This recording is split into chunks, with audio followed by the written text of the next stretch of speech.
Hello viewers, আসসালামু আলাইকুম। আজকে আপনাদেরকে তৈরি করে দেখাবো ঈদ স্পেশাল খুবই মজার লাচ্ছা সেমাই রেসিপি। দুধ, চিনি এবং সেমাই সঠিক মেজারমেন্ট সহ আজকের এই রেসিপি শেয়ার করব।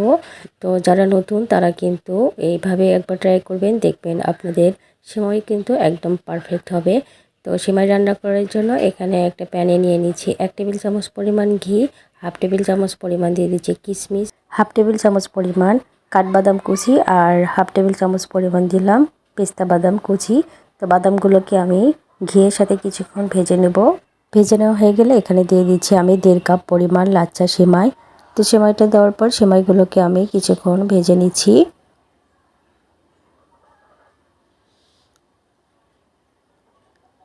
তো সেমাইগুলোকে কিছুক্ষণ ভেজে নেওয়ার পরে দেখবেন সেমাইয়ের মধ্যে কিন্তু কালারটা একটু চেঞ্জ হয়ে এসেছে।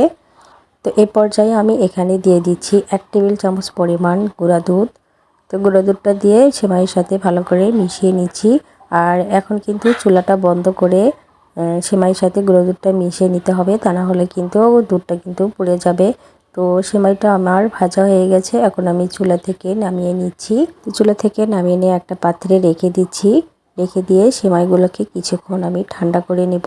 তো সেমাইটা ঠান্ডা হতে হতে আমি দুধটা জাল করে নিচ্ছি। এখানে আমি দিয়ে দিচ্ছি 3 কাপ পরিমাণ লিকুইড দুধ। দুধটাকে আমি কিন্তু আগে থেকেই জাল করে নিয়েছিলাম।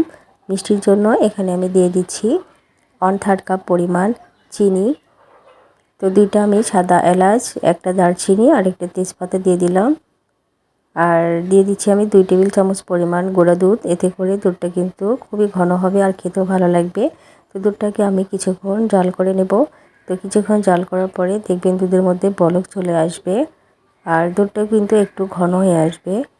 তো চুলা থেকে নামানোর আগে আমি যে মশলাগুলো দিয়েছিলাম সেই মশলাগুলো আমি উঠিয়ে নিচ্ছি। তো আমি এলাচ, দারচিনি আর তেজপাতাগুলো উঠিয়ে নিব। তো মশলাগুলো উঠিয়ে নিয়ে আমি 2 মিনিটের মতো আবারও দুধটা জাল করে নিয়ে চুলা থেকে নামিয়ে নিয়েছি। তো চুলা থেকে নামিয়ে নিয়ে দুধটাকে হালকা একটু ঠান্ডা করে নিয়েছি। দুধটা এমন গরম হবে একটা আঙ্গুল চোবালে আপনি আঙ্গুলটা ধরে রাখতে পারবেন, তবে খুব বেশিক্ষণ ধরে রাখতে পারবেন না। তো আমি দুধটা দিয়ে 10 মিনিটের জন্য রেখেছিলাম। আর 10 মিনিট পরে দেখতে পাচ্ছেন সেমাইটা কিন্তু দুধটা একটু সোক করে নিয়েছে। আর দেখতে পাচ্ছেন খুব বেশি কিন্তু শক্ত হয়নি, আবার খুব বেশি যে দুধ থাকা সেটাও কিন্তু নেই। আর দেখতে পাচ্ছেন সেমাইটা কিন্তু খুবই লোভনীয় লাগছে আর খেতেও কিন্তু অসম্ভব মজার হয়। তো আমি একটা সার্ভিং প্লেটে নিয়ে নিচ্ছি। তো এই সেমাইটা খেতে এতটাই মজার হয়, একবার বানিয়ে না খেলে কখনোই বুঝতে পারবে না। তো এই ঈদে অবশ্যই এভাবে ট্রাই করবেন, দেখবেন সবাই খুবই পছন্দ করবে। তো ভিডিওটি ভালো লাগলে লাইক, কমেন্ট, শেয়ার করবেন। আজকের মতো বিদায় নিচ্ছি। আসসালামু আলাইকুম।